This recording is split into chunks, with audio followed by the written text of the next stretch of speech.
By the end of today's episode, you'll know exactly how to spot and eliminate distracting habits that you have on camera so your performance shines without unintentional things that distract the viewer. Welcome to the Actor's Career Compass, where we help aspiring screen actors find high-quality auditions, sign with great agents, and book major roles in legit productions. I'm your host, Martin Benson, and today I'm going to be covering how to identify distracting on-camera habits you didn't even know you had, simple techniques to control nervous tics and unconscious movements, and how to make sure that your face and body language strengthen your performance rather than distract from it. All right, so first thing you need to do to notice these is actually watch your performance, okay? So I recommend that you find a recent self-tape that you did and take a look at it. Now, obviously you could just get in front of the camera and record something, but since you're kind of consciously thinking about it right now, it's probably going to be better for you to find some previous performances.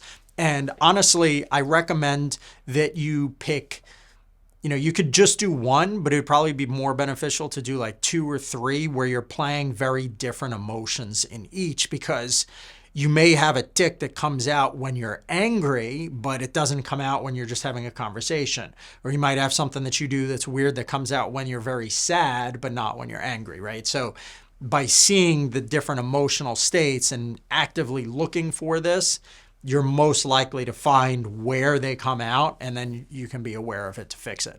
What you want to do is find a couple of these self-tapes and you're going to watch them. And as you're watching, you want to look for things like excessive blinking or eyebrow raising, right? I probably have tics as well.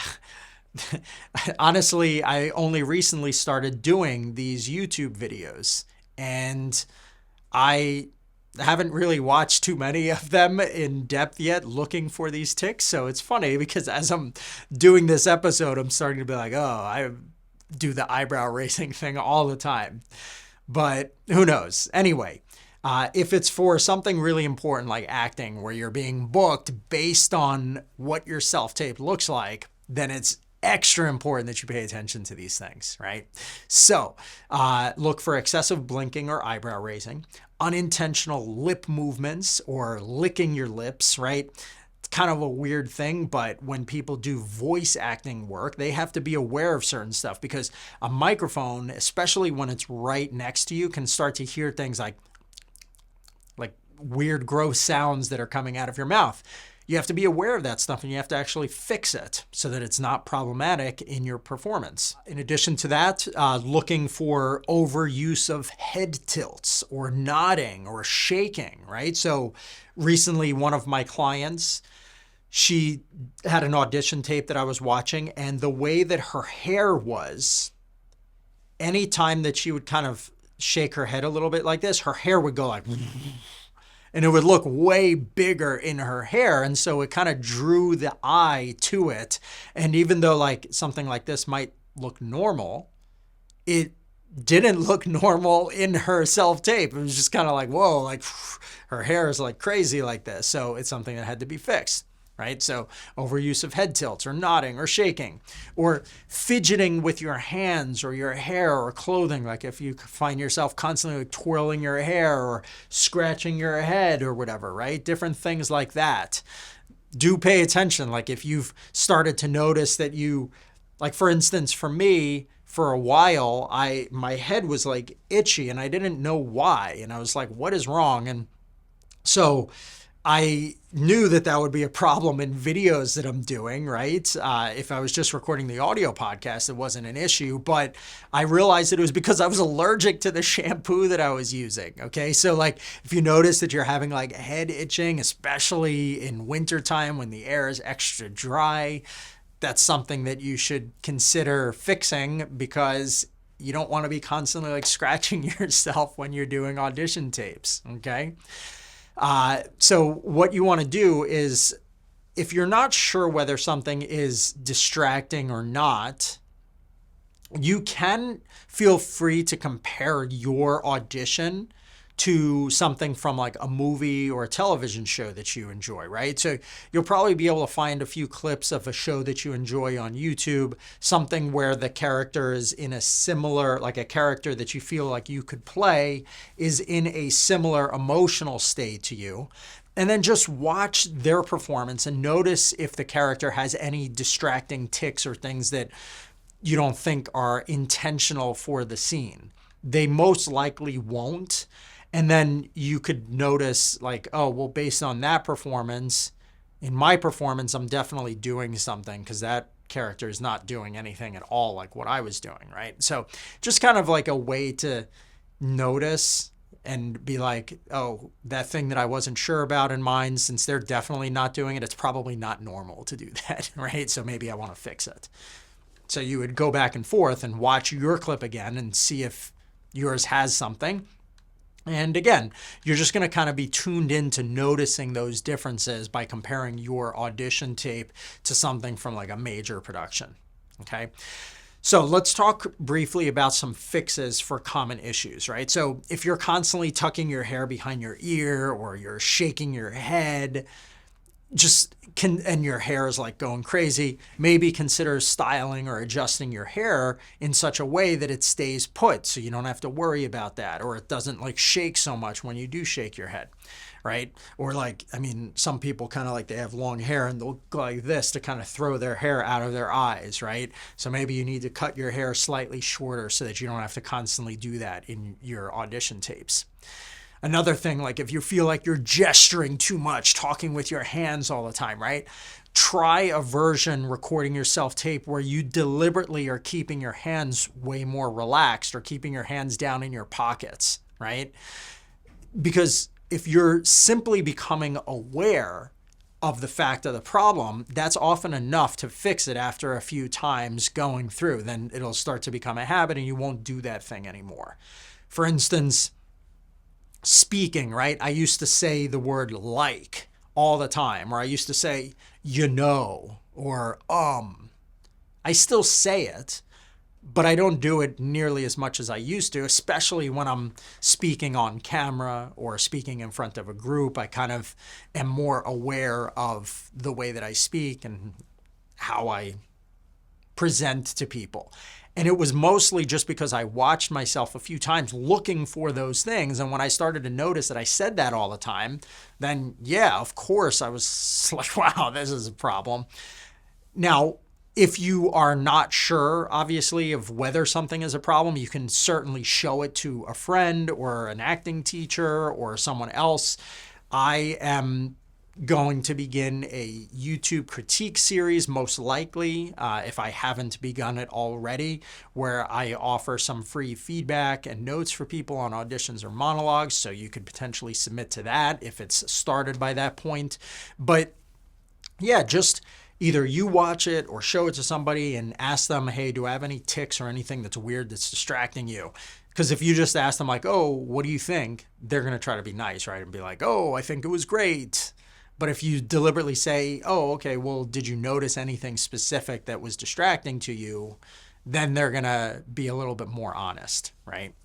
And another example of something, right? If you notice you're over exaggerating certain expressions, right? So you're like, hey, how's it going? I mean, I do big expressions because I'm sort of in a hosting role running this podcast here and I want to engage people. But if you're supposed to be having a conversation with someone in a scene and you're looking off and they ask you, oh, how are you today? And you're like, oh, I'm really good today. And you're like way too big versus, oh yeah, I'm really good today, right? Ask yourself why. So that's a technique-based thing or an acting skills-based thing.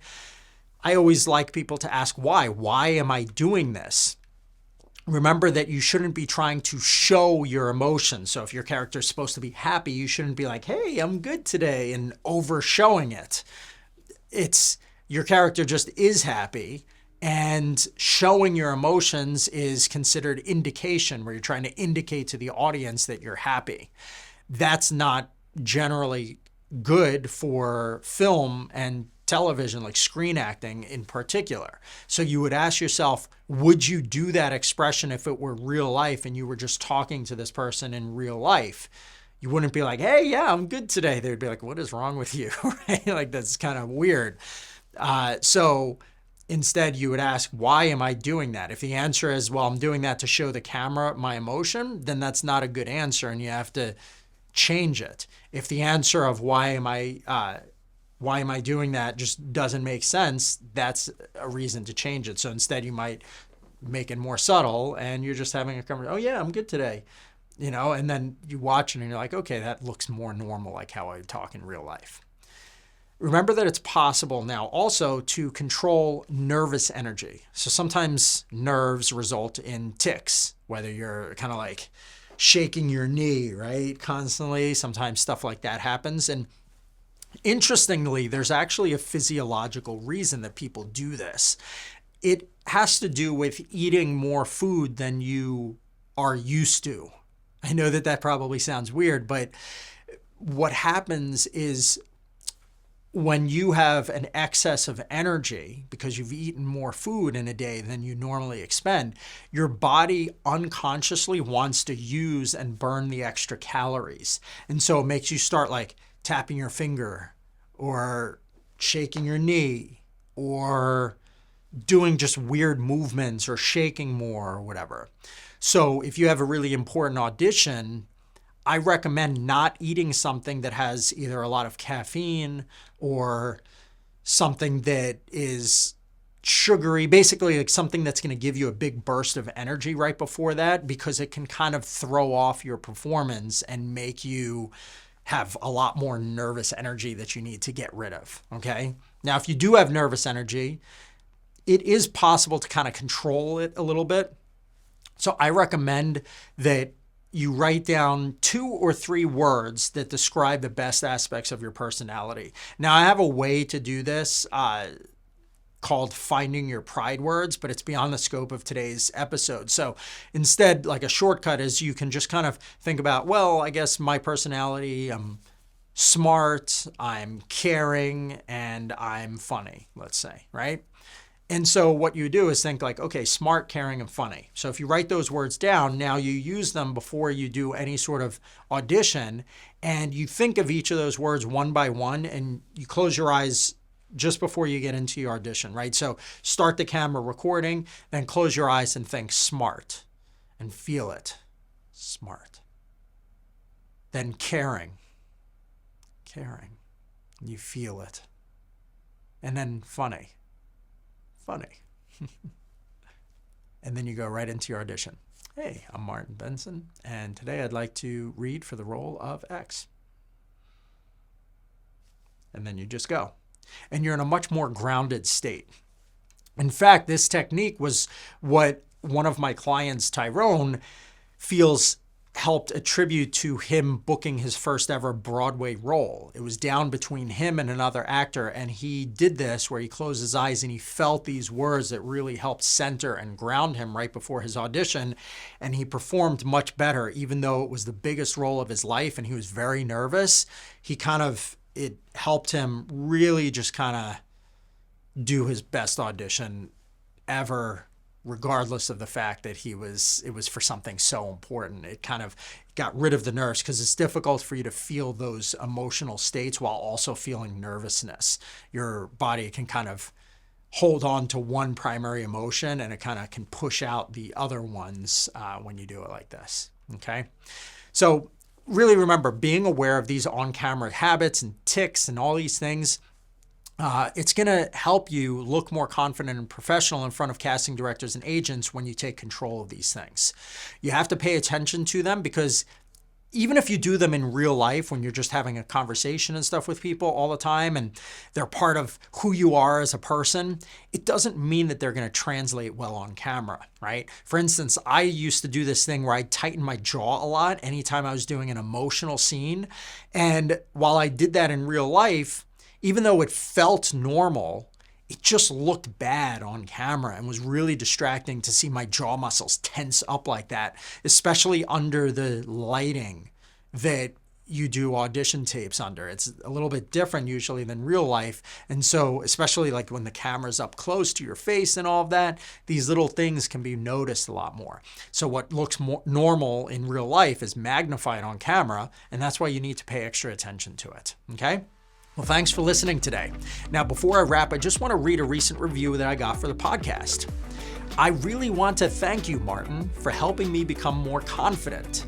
Your in-depth knowledge of benign things us newbies don't think about is great. Thank you for your honesty. Thanks so much, Joni Renee Britt. I hope I said your name correctly. I really appreciate that nice review. Now, if you've been enjoying the show or you've already written a review in the past, I'm currently offering something special. For a limited time, I'm offering actors completely free access to Kickstart Your Acting Career, which is my mini course that normally sells for $77. All you have to do is just email me after you've written a review. So you post a detailed, honest review on Apple Podcasts, and then just shoot me an email with the review that you wrote so I can check it out. You can, maybe I'll even read it aloud in a future episode. But again, if you've already written a review, just email me and I'm happy to give you access to the course as a thank you. Okay. You can email me at martin@cityheadshots.com to let me know. And if for any reason you have not found the show enjoyable, feel free to tell me about that too. I'd love to know how I can improve it. Reviews really do help the show grow, and the more that we get, the more easily other actors will be able to find the show as well. Thanks so much, and I'll see you soon.